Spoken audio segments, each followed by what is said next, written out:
నిర్మల్ జిల్లా బైన్స్లో గణేష్ శోభయాత్రలో అపశృతి చోటు చేసుకుంది. డీజే భారీ శబ్దాలను తట్టుకోలేక నలుగురు అనారోగ్యానికి గురయ్యారు. కీర్తి అనే అమ్మాయి అపస్మారక స్థితికి చేరడంతో ఆసుపత్రికి తరలించారు. వేడుకలో మరో ముగ్గురు చిన్నారులు కూడా అస్వస్థతకు గురయ్యారు. చిన్నారులను చికిత్స నిమిత్తం ఆసుపత్రికి తరలించారు.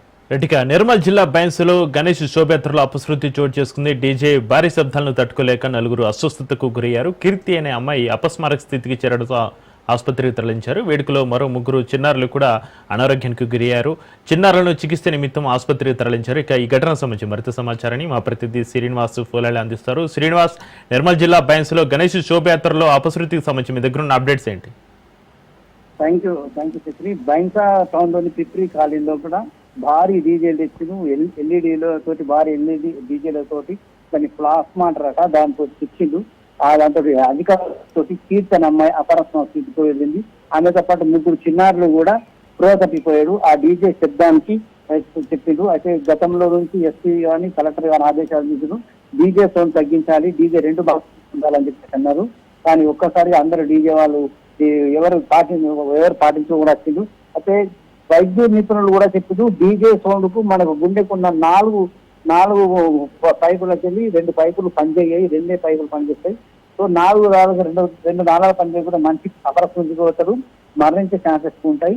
గత సంవత్సరం కూడా ఈ సంఘటన జరిగింది. నిర్మల్ డిస్టిక్ లోని కాల్వా గ్రామంలో ఒక యువకుడు డీజే సౌండ్ వింటూ అట్టనే శబ్దం గుండె ఆగిపోయి మరణించే సంఘటన కూడా మనకు తెలుసు. అయితే ఇదే ముదోలు నియోజకవర్గంలో ముదోలు పట్టణంలో కూడా నిన్న ఒక 5 డీజేల పైన కూడా కేసు వేసిండ్రు. ఎందుకంటే వాళ్ళ ఎలాంటి అనుమతి లేకుండా పెద్ద డీజేలు 4 ఫుల్ డీజేలతో, ఫుల్ డీజేలు అంటే 4 స్పీకర్లు 4 ఊపర్లు పెట్టి చేస్తారు. అది గుండె సంబంధించిన వ్యాధులకు మాత్రం అది బాగా డేంజర్ ఉంటుంది. ఈ చిన్నారులకు వాళ్ళకు శబ్దం వినపడం లేదు. ఇప్పుడు ఈ ముగ్గురు ఉన్న చిన్నారులకు వీళ్ళకు శబ్దం సప్పుడు వేరే సప్పుడు సౌండ్ అలా చెవులు బ్లాక్ అయిపోయినట్టు మనకు తెలుస్తుంది.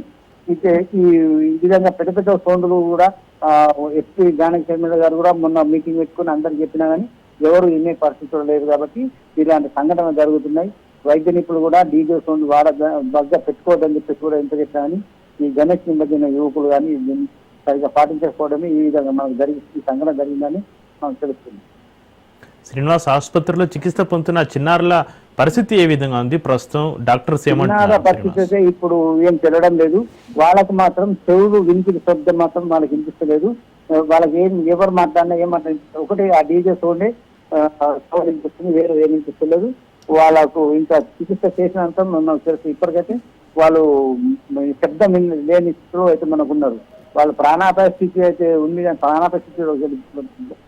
కానీ కాకపోతే వినికిడి శబ్దం ఉంటుందా లేదా అనేది ఇంకా మనం వైద్యం తెలుస్తుంది. Right, thank you Srinivas.